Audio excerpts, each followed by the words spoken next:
Fala, gente, beleza pura? Tranquilo? Estamos aí para mais um vídeo de poética do cinema. Lembrando que a proposta desta série é falar de alguns elementos da linguagem cinematográfica que trazem maior beleza, maior poesia para os filmes, que aumentam o nosso prazer em ver filmes. Da hora, hein? Seguinte, hoje vamos falar sobre a metonímia, esta figura de linguagem também muito importante, junto da metáfora, que nós vimos no último vídeo, certo? Então, é isso aí. Vem com a gente. Valeu! Muito bem, galera. Então vamos lá. A metonímia no cinema. O que é metonímia, hein? Vamos lembrar. É a substituição de uma coisa, seja palavra, seja imagem, por outra, a partir de uma relação de contiguidade. Palavra estranha essa, né? O que seria uma contiguidade? Contiguidade é uma proximidade natural entre dois elementos. Elementos que fazem parte de um mesmo domínio conceitual. Como assim domínio conceitual? Fazem parte de um mesmo universo lógico, tá? Duas coisas que estejam ligadas uma à outra por uma relação lógica mesmo. Por exemplo, causa e efeito. Quando a gente diz que o trabalhador ele comprou o pão com o suor do rosto, a gente faz o que aí? A gente trabalha com um efeito, que é o suor, no lugar da causa, que é o salário, certo? Metonímia é isso, então. Daí, vários tipos de metonímia, muitos exemplos diferentes, porque existem muitas relações lógicas, proximidades naturais entre as coisas. Conteúdo e continente.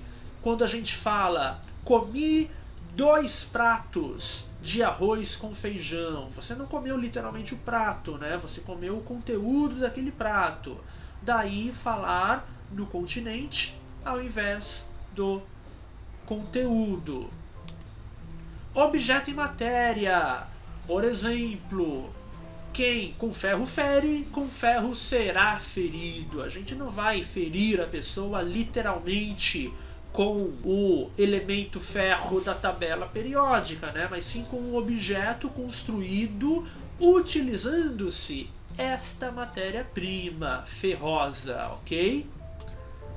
Produto e produtor. Esta aqui é muito comum. Quando a gente fala, você já leu Machado de Assis? Você já assistiu Bergman? Muitas vezes a gente diz o autor no lugar da obra ou outras vezes a marca no lugar do produto. Por exemplo, usei muito Bombril hoje. Na verdade você usou palha de aço, né? Bombril é o nome da marca. Ou ainda o todo e a parte. Quando a gente se refere explicitamente a uma parte, mas para apontar a um todo, ok? A mão que balança o berço. Aqui a gente tem um tipo específico de metonímia chamado sinédoque. Existem muitos outros tipos de metonímia, além desses aí, certinho? Estes são os mais comuns. E também há formas de metonímia que não se enquadram em nenhum desses tipos, que é o que a gente vai ver nos exemplos, ok? Beleza, gente? Então vamos lá ver alguns exemplos de metonímia? Começando pela linguagem verbal. Um trechinho aí da famosa canção de Chico Buarque de Holanda. A Rita matou nosso amor de vingança, em herança deixou. Não levou um tostão porque não tinha não, mas causou perdas e danos. Levou os meus planos, meus pobres enganos, os meus 20 anos, o meu coração. E além de tudo, me deixou mudo, um violão. Legal, o que a gente tem aí então? Aqui no finalzinho, ó. Me deixou mudo um violão. Ao pé da letra, essa imagem não faz muito sentido, né? Como assim um violão mudo? O violão não fala. Quem é que, na verdade, teria ficado mudo? O poeta, né? Sentindo-se abandonado pela mulher amada. mudo no sentido de não conseguir mais cantar, de não ter mais inspiração. Só que aí ele transfere essa mudez para o violão. O violão é quem teria ficado mudo e não ele. Existe uma contiguidade muito lógica entre o compositor, entre o cantor e o violão, instrumento usado por esse cantor, que acaba, no lugar do cantor, funcionando como um marcador da identidade do próprio cantor. E no cinema, hein, gente? O que a teoria do cinema diz sobre a metonímia? Christian Metz estabelece alguns pontos interessantes para nós aqui. Primeiramente, ele fala que metonímia não é a mesma coisa que sintagma, que a gente não pode achar que todo e qualquer processo de montagem, de combinação de imagens na edição vá constituir uma metonímia, porque em princípio qualquer imagem dentro de um filme estará ligada a outras coisas que não estão presentes na própria imagem. Para o Metz, metonímia é um processo específico, é um processo expressivo, principalmente. O Metz também fala dessa caminhada da metáfora à metonímia, quando a gente tem uma imagem que, ao mesmo tempo, funciona como metáfora e como metonímia. Por exemplo, um personagem que aparece o tempo todo no filme fumando um charuto, de modo que esse charuto acaba sendo um marcador da própria personalidade daquele cara ali. Então esse charuto funcionaria como uma metonímia para o personagem. Mas ao mesmo tempo, esse charuto pode ter uma carga simbólica, uma carga metafórica, no sentido de expressar, por exemplo, a masculinidade, a virilidade daquele personagem, pensando no charuto como os famosos símbolos fálicos, E o Metz também vai entender a metonímia como uma manifestação do que o Freud chama de deslocamento. No processo da construção dos sonhos, segundo a psicanálise freudiana, deslocamento é quando a energia psíquica de uma coisa ela é, dentro do sonho, transferida para outra coisa ligada àquela, através de uma contiguidade mesmo. Então aquela coisa secundária passa a ter uma significação, passa a ser carregada de uma energia psíquica tão forte quanto a coisa principal. No fundo, é um processo muito parecido com a construção da metonímia mesmo. O Charles Forceville, teórico do cinema mais contemporâneo, destaca na metonímia dois aspectos interessantes. Primeiro, a metonímia enquanto revelação do ponto de vista. Então, toda metonímia ela vai destacar do objeto algum aspecto que por algum motivo vai chamar mais a atenção. Por exemplo, pensando numa sinédoque, a parte que é destacada daquele todo é uma parte importante, de acordo com algum ponto de vista, certo?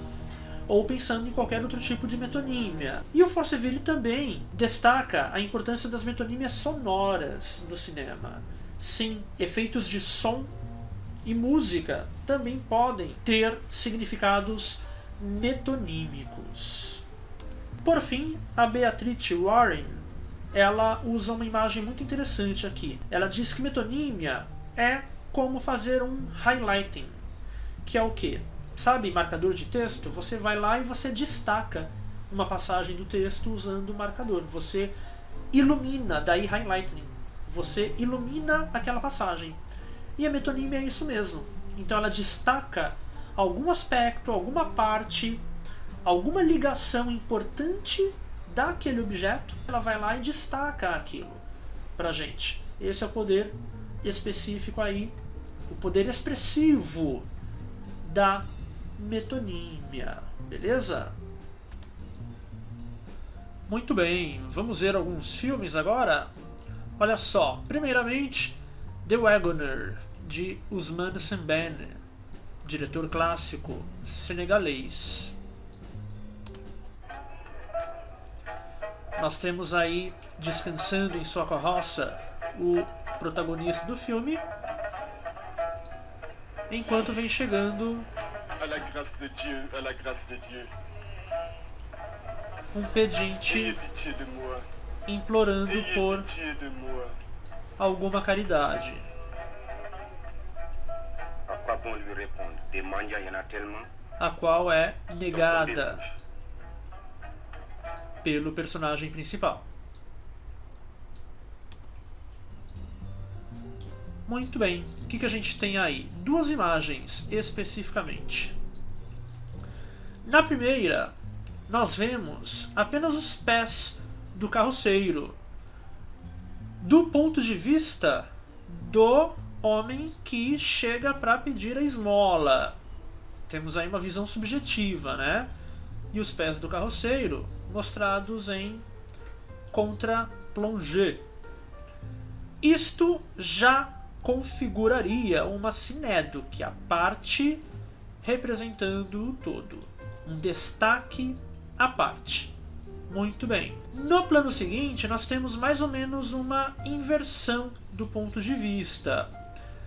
Não será exatamente o ponto de vista do carroceiro, mas a câmera se coloca próxima ao que seria o seu olhar. E aí a gente vê o quê? As mesmas pernas, os mesmos pés do dono da carroça. E embaixo, no fundo, o homem pedindo a esmola. E olha só que interessante, as pernas do carroceiro, elas como que vão enquadrando esse homem dentro da imagem, né? O quadro dentro do quadro. Mais uma sinédoque. Novamente, a parte no lugar do todo. Bom, o que podemos ter de expressividade aí, de sugestão? As pernas das quais o carroceiro faz pleno uso são justamente as pernas que o pobre homem aqui, que chega para pedir a caridade, não tem. A gente reparou no primeiro plano aí que ele tem as pernas atrofiadas, né? Bastante. Então ele vem se arrastando pela rua. E isso criaria um contraste muito forte, que aliás é o elemento estilístico mais fundamental nos filmes do Ousmane Sembène. Contrastes muito violentos, principalmente contrastes sociais. E é o que a gente vê aí. O carroceiro ele é muito pobre também, claro, mas ele tem condições perfeitas aí nas pernas, ao contrário do homem que chega para pedir a esmola. Talvez podemos avançar um pouco mais a fundo na interpretação e entender as pernas do carroceiro enquadrando o homem aí no segundo plano como uma espécie de representação da própria hierarquia social, da própria desigualdade. Enfim, bastante expressiva essa cena. Beleza, vamos então para meu tio do grande Jacques Tati. J'en ai assez. Non, non, et non. Son nom, ce n'est tout de même pas un exemple. Ah non, loin de là. Oh, quelle histoire, je La ne preuve sais du pas. contraire, c'est pas brillant, hein.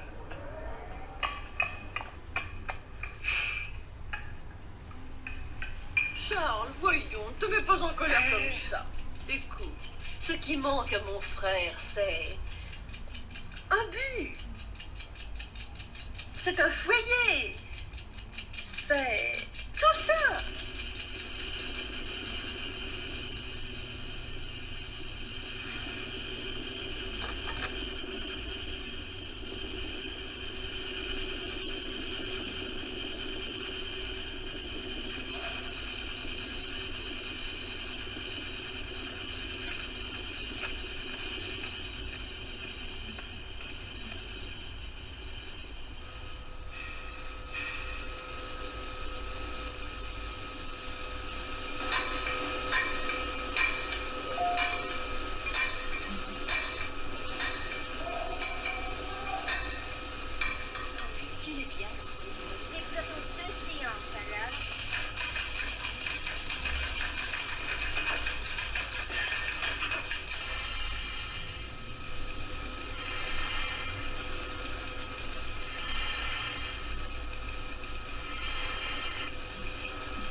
Bom, o que acontece aí?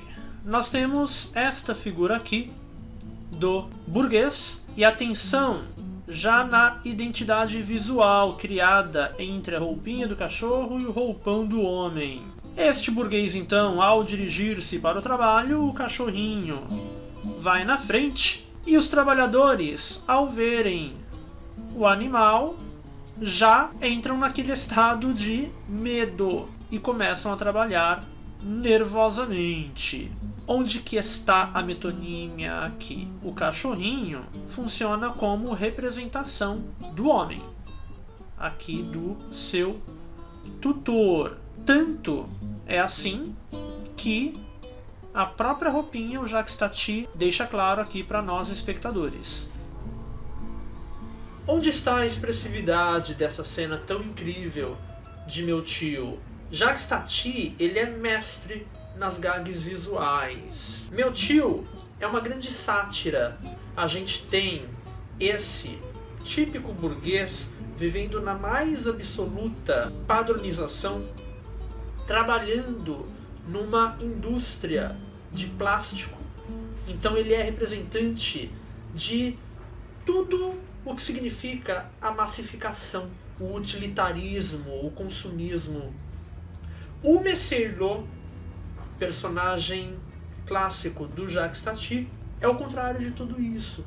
No final da cena, a gente tem essa quebra muito incrível. O cachorrinho chega no Messier-Lot, que também está lá trabalhando na fábrica, né? E Messier-Lot deita, rola, começa a brincar com o cachorrinho vai embora, só que Messier-Lot não se dá conta da chegada do patrão. Quer dizer, Messier-Lot não opera nessa lógica da metonímia, né? O cachorrinho é o patrão. Aí o cachorrinho vai embora e ele continua deitado lá naquela posição bastante confortável e é flagrado pelo patrão, e o patrão obviamente não fica nem um pouco feliz com aquilo.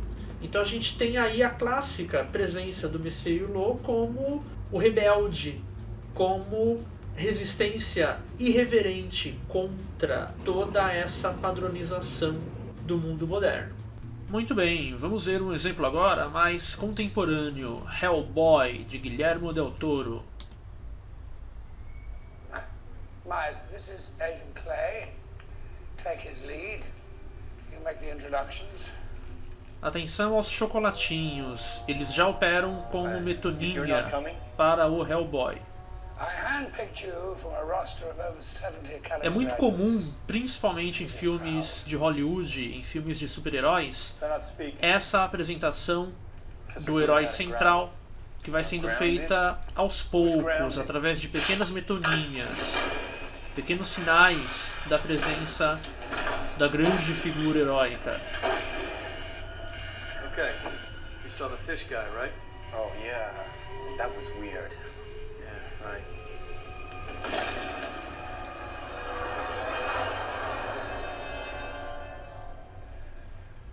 Well, come on in. Meet the rest of the family. He gets fed 6 times Olha a day. só, a comida que ele come, os gatinhos, todas metonímias. He never goes out unsupervised. Oh. A HQ, I hate those comic books. o bíceps,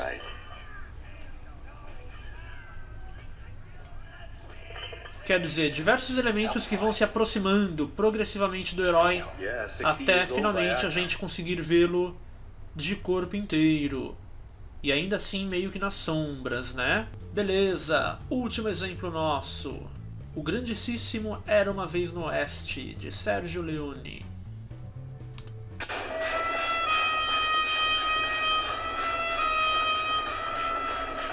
Atenção ao som da gaita, já temos aí uma metonímia, agora uma metonímia sonora.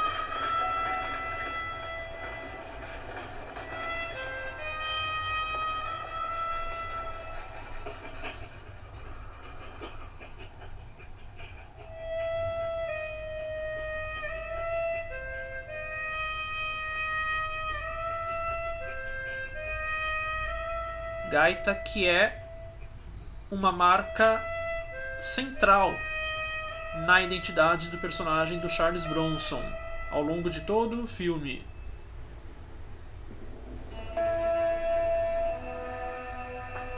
E mais pro final, finalmente ele encontra aquele de quem ele quer se vingar.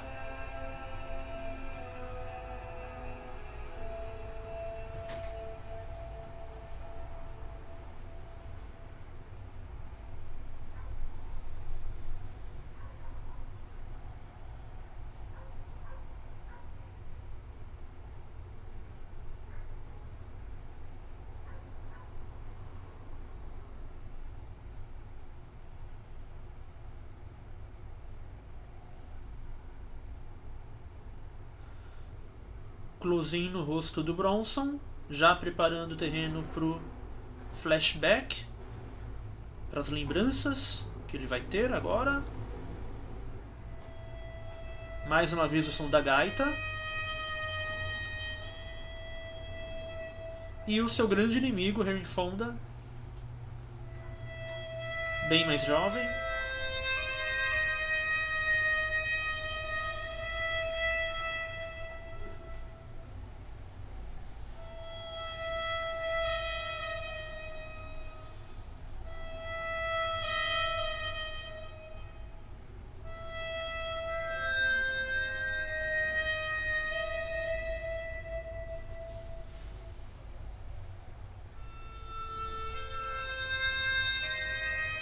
E olha lá a gaita.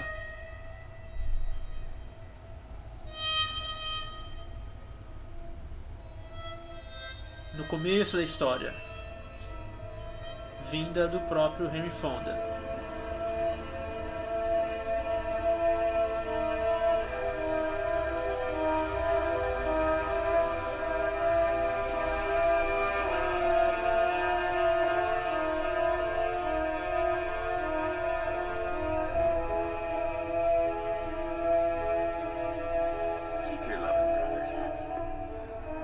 Mantenha o seu amado irmão feliz.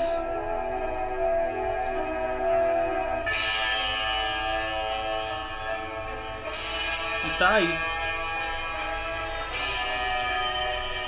Henry Fonda como responsável pelo assassinato do irmão do Charles Bronson. Ironicamente, dando de presente a ele essa gaita que será, ao longo do filme inteiro, um motivo recorrente. A própria gaita enquanto objeto, a imagem da gaita, né? Temos aí uma fortíssima metonímia, quanto também o som da gaita. O som dessa gaita que também vai sendo retomado durante o filme inteiro, e no final a gente vai entender o porquê disso. É interessante a gente pensar que essa gaita ela representa metonimicamente o personagem do Charles Bronson, mas por extensão o personagem do Henry Fonda, já que para o Charles Bronson essa gaita é o próprio Henry Fonda, um objeto que mantém viva nele a lembrança dessa vingança necessária, e também por extensão uma metonímia do irmão do Charles Bronson, ali, desse irmão que ele perde nas mãos do Henry Fonda. Bom, pessoal, é isso aí. Espero que vocês tenham gostado, aproveitado os exemplos. Espero que as explicações também tenham ficado claras. E é isso. Valeu por tudo. Na descrição do vídeo eu vou colocar uma bibliografia para quem quiser se aprofundar aí nesse estudo da metonímia no cinema. E logo mais teremos vídeo novo. Não se esqueçam de deixar seu like, de se inscrever no canal e tamo aí, tamo junto. Valeu, galera, beijos e abraços, falou! Não esqueçam de visitar nosso blog Sombras Elétricas, também estamos no Instagram, no Letterboxd e no Twitter.